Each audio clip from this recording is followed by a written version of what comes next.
Hearts of flowers shine so bright, colors dancing in the night, holding you so close to me, magic blossoms endlessly.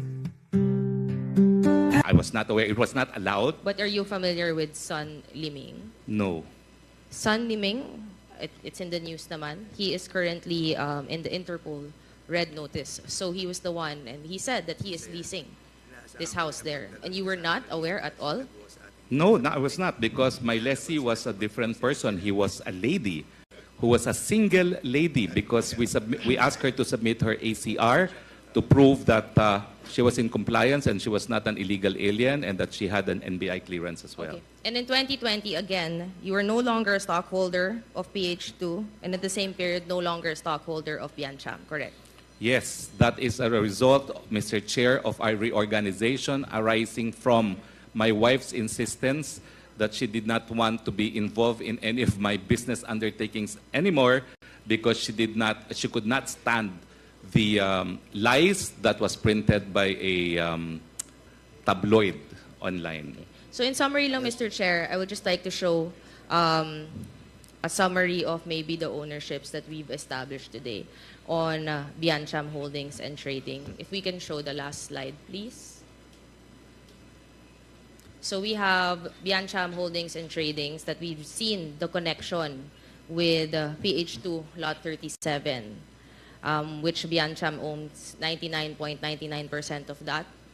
Na ito nga yung bahay na in Tuba, Benguet, where we see it was leased to Wan Yun, who apparently subleased this to Son Liming.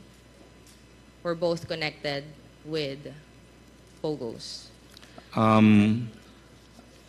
We also have the connection with First Bataan, Mariveles Holdings Corporation, which you said that there's this land nga in Mariveles, that even if you are saying BPO siya, BPO can actually be a term naman na Pogo operations pa rin naman to, which is why we are investigating on these illegal Pogos and these illegal businesses running in the guise of a legal corporation or legal operations when hindi naman pala, no?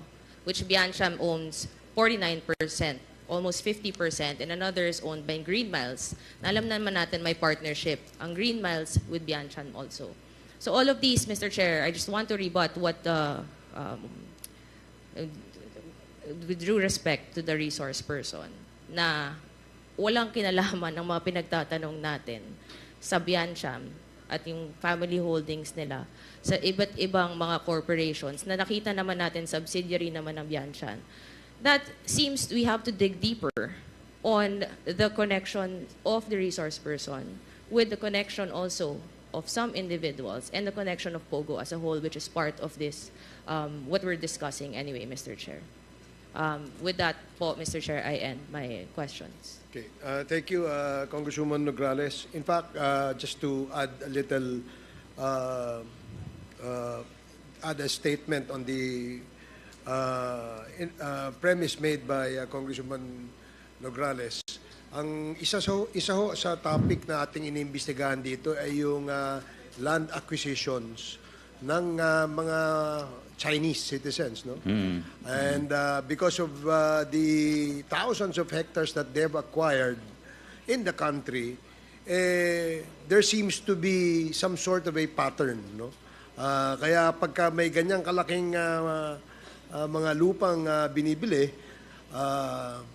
it actually begs the question of ano yung purpose nitong mga lupang ito. Now, dahil sa atin ay maraming pumapasok na mga Chinese namimili ng lupa at ginagamit sa mga illegal na pogo, so that perhaps is the reason why questions being propounded by the members of the committee direct towards that particular information. And of course, we do expect that the resource person will cooperate with respect to the documents that they are requiring from your end, Attorney Harry?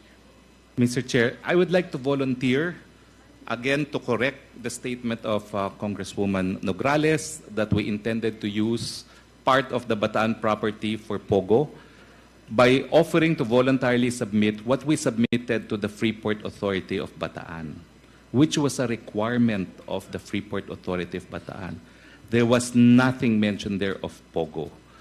We commissioned a reputable company in Qatar to do the master plan, and the plans itself, including a brochure that we prepared in order to attract investors, will indicate we had no area intended for Pogo.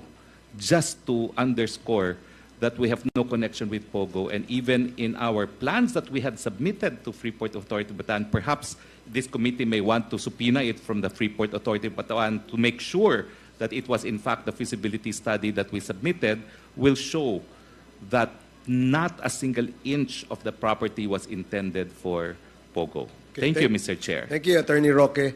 The next to Shadows whisper in the breeze. Love grows stronger with each beat. Every moment feels so right. In this garden, hearts take flight. Hearts